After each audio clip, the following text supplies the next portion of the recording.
This is Zan, and you are listening to the Fish and Chips with the Traveling Bard podcast. I want you to kick back, relax, and enjoy your time here.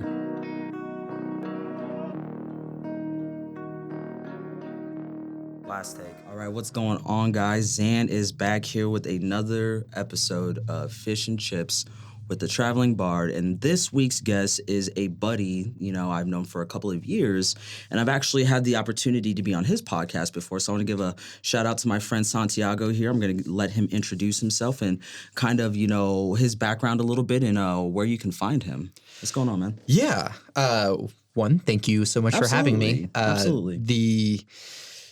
The hard part of saying all of the things that I do is that it takes so long to do. So I have my tagline, which is composer, podcaster, producer, songwriter, performer. That's facts, man. Yeah, just keep adding on to the resume, right? Sure. It's facts. And so it's really long, and each one of those I take great value, of course, in. And sometimes there needs to be more words to explain the things. But first and foremost, I'm a composer. I make music and have it play back in some other way. That's awesome, man. That's really awesome. If you put notes in MIDI in a DAW, you are a composer. Absolutely. Absolutely. In some ways, you're also a producer, but that's also kind of a different thing. That's one thing that I learned, and it was pretty cool. Production doesn't have to be able to sit behind a computer and be able to generate it. Production is really just, how can I arrange these sounds to sound the best together? How can I make the dynamics pop in something? So engineering, production, composer, they're similar, but they're different in their own rights. Yeah. And I think so. Yeah. Composer, even more so in the thought that yes, I make music and I can make it to where other musicians can play that music back. Absolutely. So sure. I have a master's degree in music composition. Absolutely. So I had to do a lot of work in making sure that all of the notes for each part is in the right place and making it look right so that the musicians are doing the thing the best way in the way that I intend. And Absolutely. so that's a huge See, that's how part I of see that thing. composers. I see maestros and, their tuxedos. I'm I hold the title of composer to a very different standard. Like your Hans Zimmers and, just Beethoven's and Bach's and just, just these incredible scores and pieces that they're able to write. That's how I see a composer. But definitely with the modern day of music, it's definitely, I feel has been misused at the point where it doesn't hold the same value as it should, I feel, on that. What do you feel about that? I don't know. I think that I actually sort of separate that into if you consider yourself a composer, sure, at some point, if you want other people to play the thing that you made or contribute to the thing that you made, you have to find a way of communicating that to them. Absolutely. And so that they can play it back in a way that you're satisfied with. And that's part arranging, that's part, again, this word producer, which is yes. Getting people in a room and getting them in to do the thing that you want them to and making sure that every part of fits. This whole idea is contributing fits. to the greater idea. And so I'll at least condense it into composer, I make music and have it played in some way. Then what was the next one? Podcaster? Yeah. I have a podcast called Bit Depth. I've had it for over 7 years. I have over 300 episodes. You've been That's incredible. Absolutely. Absolutely. And I remember us just kind of talking about this a little bit and bonding over a band. The band Everything. I shouted them out for the first episode with Wardell Wilson. I was truly I found their music it made me feel something that music has never made me feel before. It's so weird. I don't know how to find the words to describe the connection that I have. So, we had a mutual connection through a friend, and they're like, hey, I think you definitely should reach out to Santiago. You seem like you guys have some talking points and stuff like that. So, and you showed me the vinyl. I can't remember which album it was, but it's that one's a Fever Dream that I have Fever Dream, signed. Yeah. So that's awesome, bro. But yeah, I got to see them this last November for my birthday, and it was incredible. It is so incredible. There are fans coming in from all over the country, like traveling 15, 20 miles an hour, 20 miles, 20 hours to get to Denver, to be able to see them. But it was just awesome in the experience and just being able to see them live. Like it made me feel something, with music. So I thought that was really it was dope. Like, that's very cool. So like whenever, Jazz let me know that you were part of this, I'm like, that's really cool. Like, I definitely need to get him on my podcast. Because you're a very interesting dude. So I know before we were rolling, kind of want to kind of jump back into that topic because we were having great conversation. We were kind of talking about, the veil behind the actual, music and the numbers and the streams and kind of what has been shown to be real, but it's really not at the end of the day. And how that's kind of changed the artistry and the ability to be recognized based off of talent and not because I know how to cheat a system. So definitely, man, just jump back. Let's talk about that. So what do you feel as, like I said, you have your master's degree in music and composition, and you take this seriously. This is something you take seriously. So what do you feel about this new wave of anybody can be a musician, anybody can be a rapper? How do you feel about that? I try not to be an elitist as much as possible. So like I do think anyone can be a musician, anyone can be a rapper. And then the skill is in how you do that, how you are communicating this message or this thing that you're trying to, like, this goes, and I'm incapable of like getting into a thing without prefacing all the millions of things before it. Absolutely. Because I'm all about deep shit. Yeah. So, music is communication. Yes. We're trying to communicate something within ourselves. Telling a story, something that I can connect with anybody. This is something that I've gone through. How do I put this in a poem form that I can make, or a poem, or in an instrumental piece, something, or in a whatever thing. Express these emotions that I'm feeling and put it on and being able to convey it where other people feel that when they hear it. Yes. And so there are ways of doing that effectively. There are ways of doing that less effectively. And that skill comes in is that you are able to get that message across maybe in a unique way, maybe in a way that everyone who listens to it like completely understands, like, this is absolutely what it is, or in a way that like touches something more abstract. Yeah, unfathomable. And so that is kind of where, like, I'm not trying to be an elitist in the way that, like, no, because you're bad at communicating, you can't do music. No, like, do music as much as you can, but also acknowledge the fact that, like, you're probably not going to be very good at it right away. But that's the thing that I feel like social media is kind of portrayed as that I can wake up overnight and become an overnight success.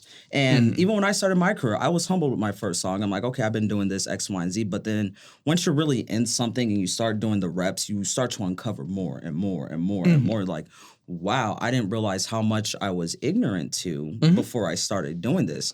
I feel like that's a big crossroads with a lot of musicians is they're either going to stick with it and like understand like this is the mission. Like I understand it's going to be it's a lifetime thing until you decide to quit it, or I'm going to walk away from this now and just, count my losses. Sure. So that's how I honestly see just the separation.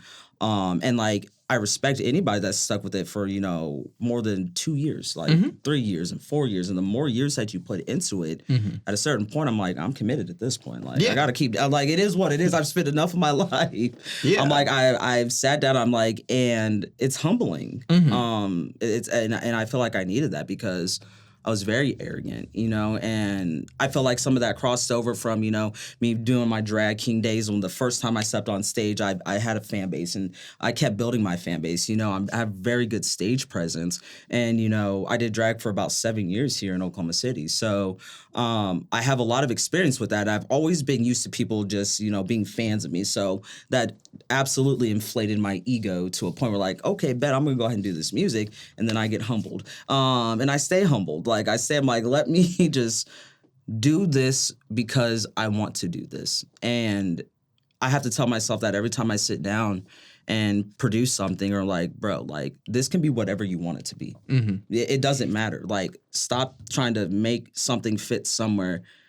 Do whatever you want. Just put something down and just keep adding stuff to it. Just with no bias, no judgment, nothing. Like, just keep doing it. And I realize that's really the secret, is just keep doing it and you're going to get better. Like, so I feel like you have those people that are going to put that time in to do it, or you're going to have those individuals that are going to walk away because they don't want to do it. Sure. And even the people that like aren't putting the time in but are still like kind of doing it. It's like, oh yeah, I'll just like, you know, put some words together here and there and then like grab a beat and then throw out a track. Like, that is something. But like, what you're doing doesn't, if it doesn't mean much to you, then what's the point? Exactly. Like, why are you wasting your time? And then, yeah, so like, I think that our culture greatly values the way that, you know, like fame makes people feel, the way that, you know, watching someone famous or watching someone look confident on stage or something, it makes them feel a certain way.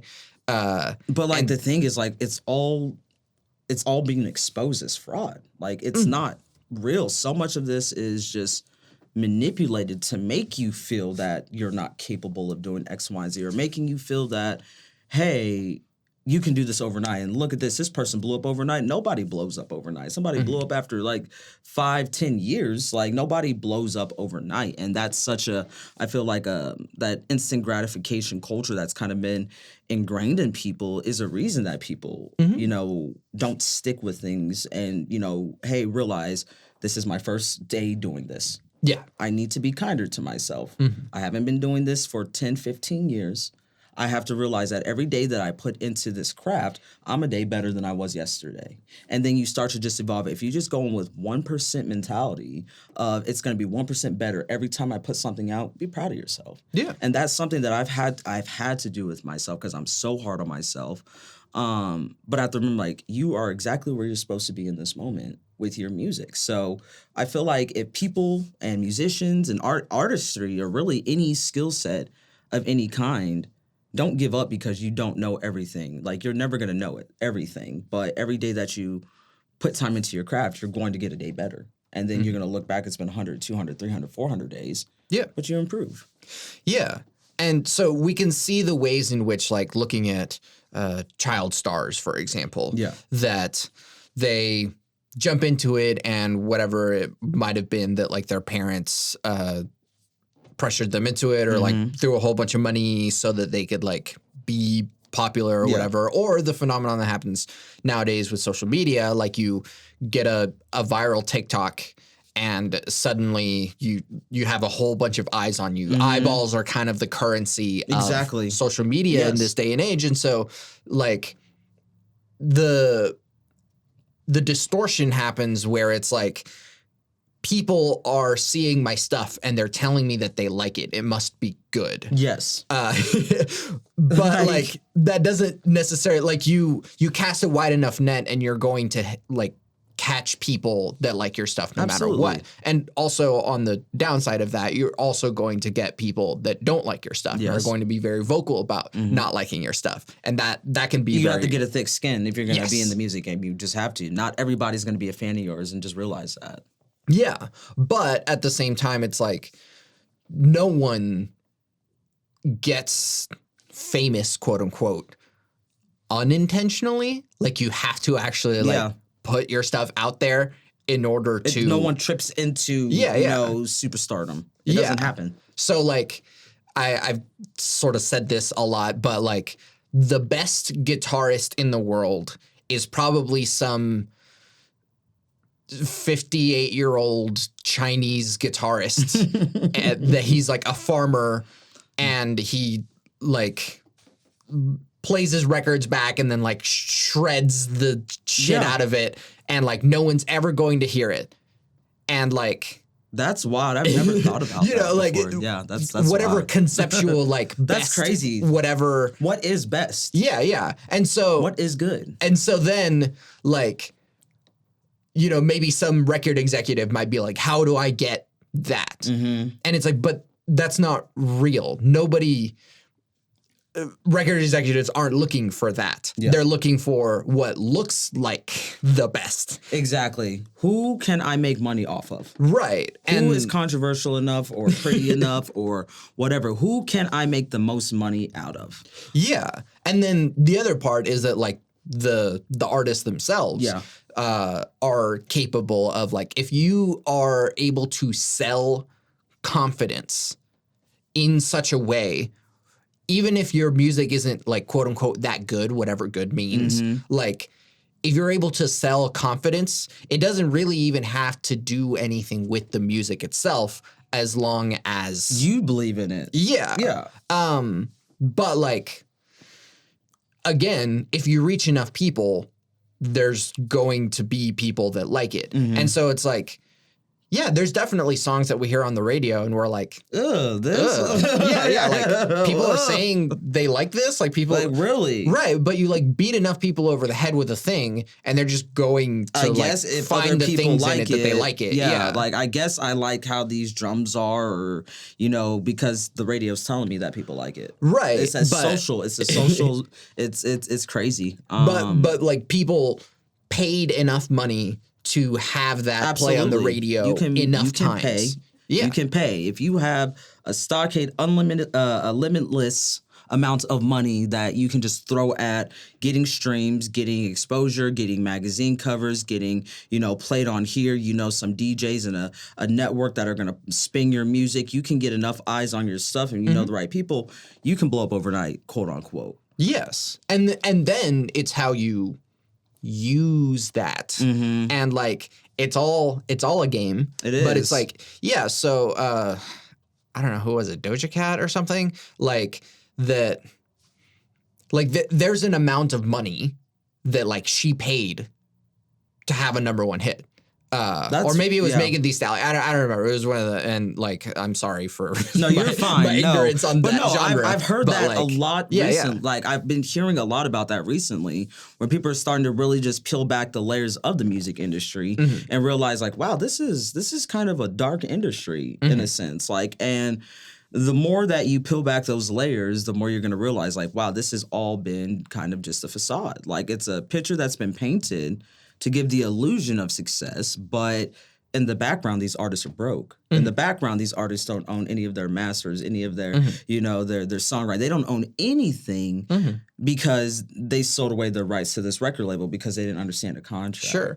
Or the artist doesn't care anything about whatever it is that they're producing. The artist doesn't, like whatever message that is in this music that you're resonating with, the artist doesn't actually care anything about that.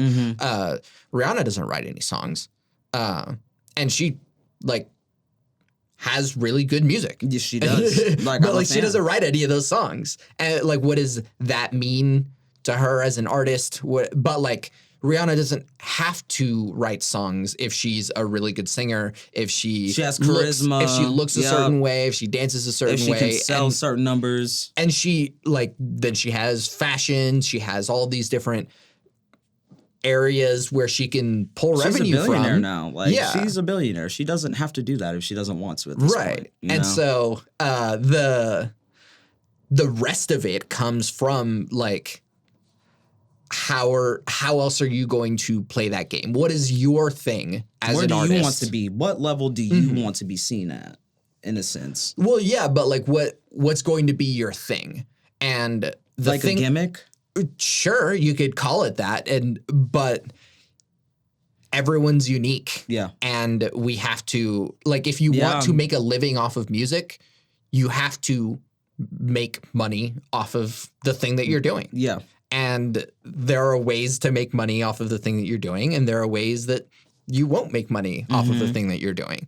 And so if you think you're going to make a living off of streaming, sorry, that's just not going to happen. No. If you think you're going to make a living off of touring, that's difficult, but like you can do it. Yeah, it's possible. It's possible. And then but it's a rough life. Right. But then the rest of it, it's like, okay, if you have streaming, if you have merch, if you have touring, if you have licensing, if you have Like you have to have like 17 different revenues of things within music to really make a living. Like I can stop doing everything else I'm doing and just solely live off of my music and touring. You have to be set up and understand that background side of it. Yeah. Yeah. And yeah, are you willing to do that? And then are you willing to put forth the time, effort, money to make that happen? And also on top of it, developing your skill set, like because you're always developing your skill sets as a musician, as anything. But you know, speaking specifically for musicians, every time that I step into the studio, I'm like, okay, I want to do something a little different. I learned this function, or I'm understanding this plugin a little bit more from the last song that I did. I'm gonna apply that in this song, so that saves me time on dealing with this. And then from there, okay, what is the next thing I'm going to learn? What am I going to learn out of this mix? And that's how I approach every song that I do. Every song I do is getting gradually better and better and better. The only way I can do it is to do it.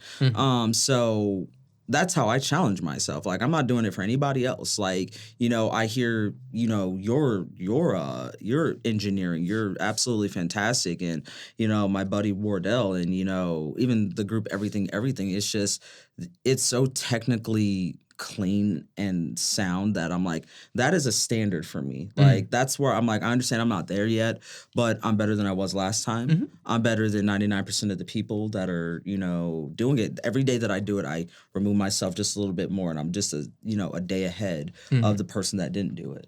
So that's how I really just approach this. Like, I'm gonna put my head down and I'm gonna get better at my craft. Yeah. And when I feel comfortable in a spot, then I'm gonna like, okay, I look at it like a pie. Okay, this is my songwriting ability.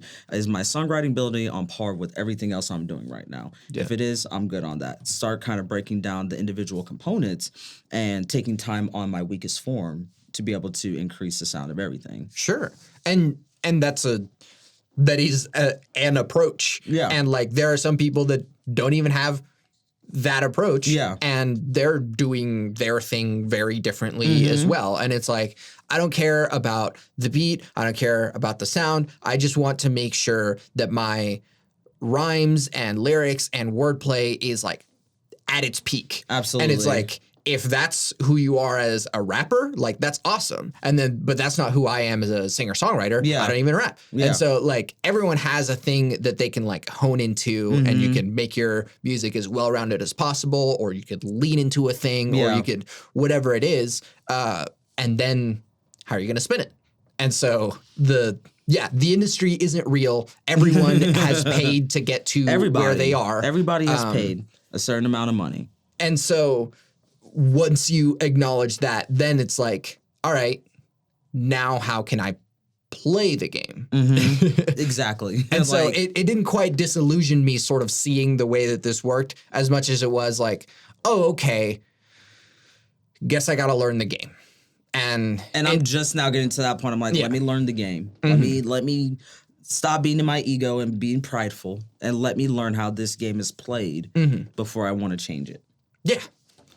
Yeah, and that's an even scarier part, right? Yeah. Like, yeah. But like if you get to the point where you can change the game, the perspective is so different that your original goal or purpose or whatever that was is not going to remain the same. We know that Kanye West is not the same person he was whenever he first started. Absolutely. And like we know that the same Kanye West that said George Bush doesn't care about black people is not the same Kanye West that we're looking at now. He's not. And so it's like once you get to the top of the game, whatever that means, like you're going to be a different person. And how are you going to deal with that? Yeah.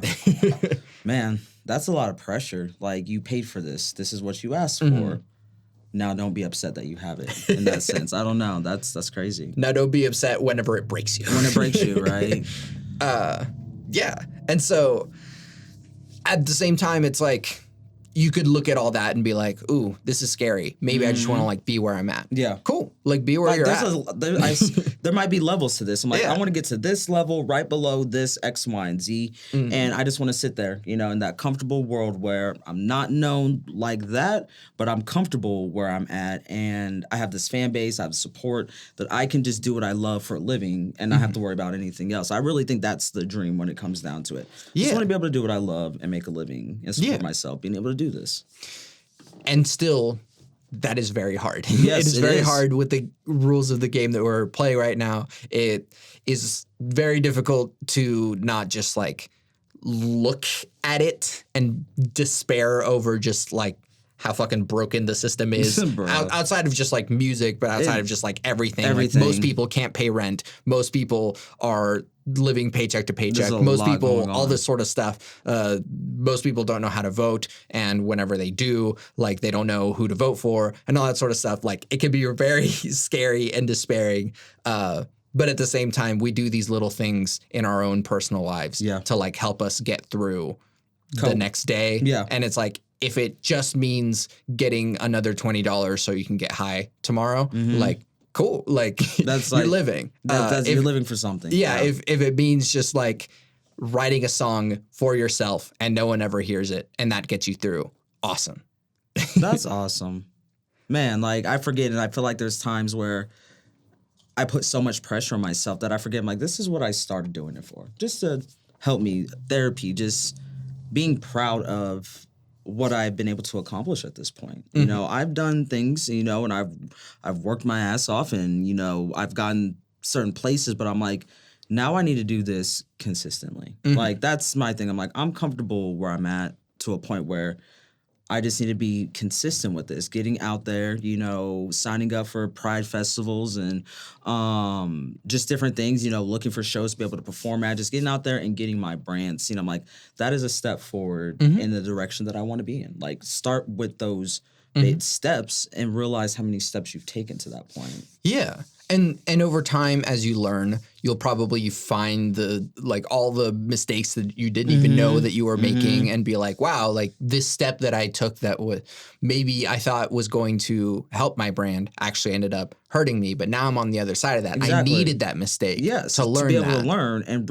you know, adjust and just minor corrections. It's always about minor corrections onto the path that I'm supposed to be on. Yeah. Yeah.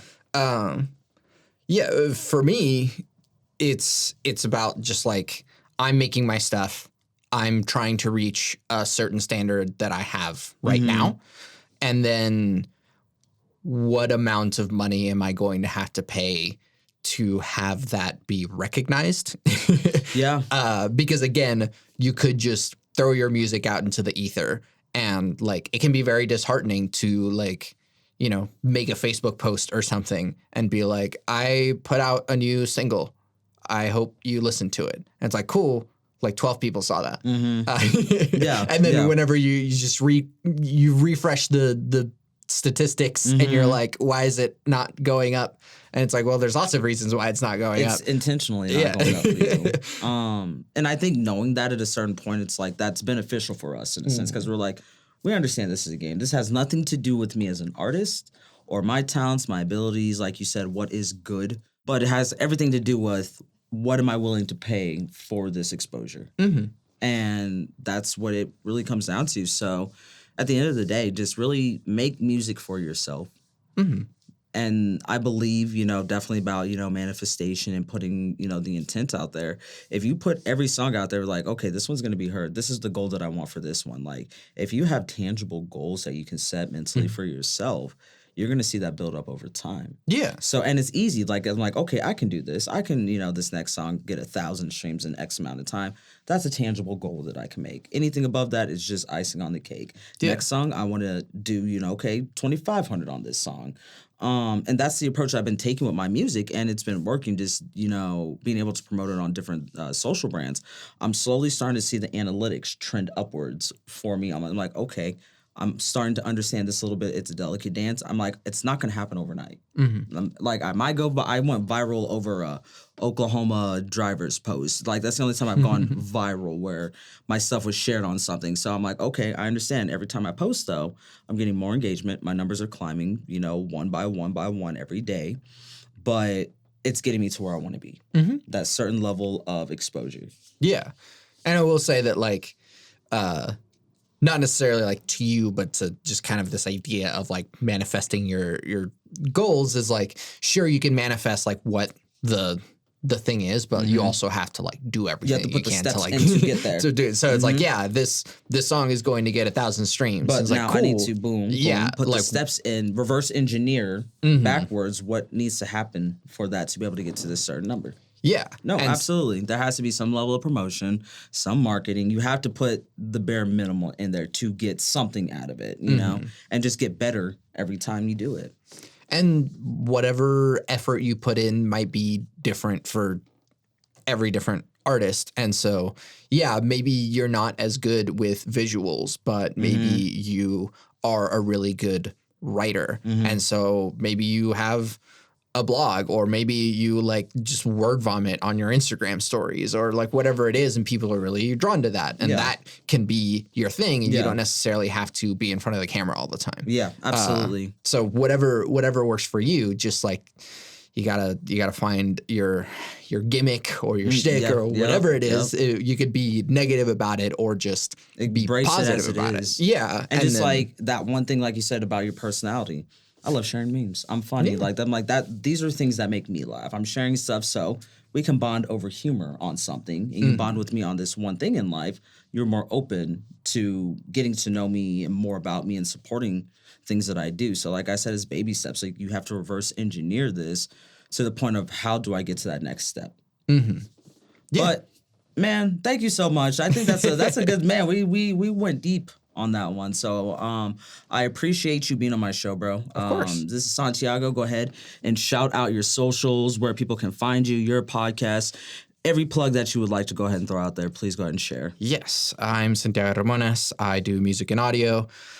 I have a website that's kind of where everything is. So SantiagoRamones.com, or I'm at Santiago Ramones Music on Instagram. I don't have Twitter. There's so many to keep up with, oh my gosh. Just so pick two and just live your best life. So the website is like the main thing, but also I have a podcast called Bit Depth, and we have a Discord community, which I am very happy that it is like flowing and like people are connecting with each other, and it's leading to more stuff. And Jazz is over there excited. Yeah, like if you want to continue to be a part of this kind of conversation, you could also join the Bit Depth Discord, which is you can go to santiagoramones.com/Discord.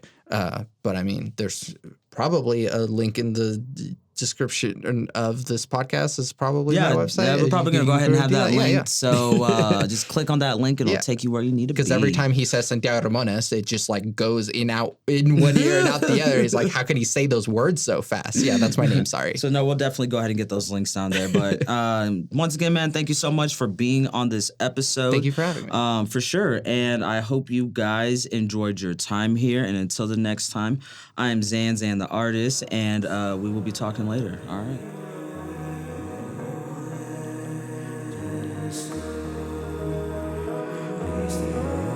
This episode was brought to you by the Possibilities Podcast platform.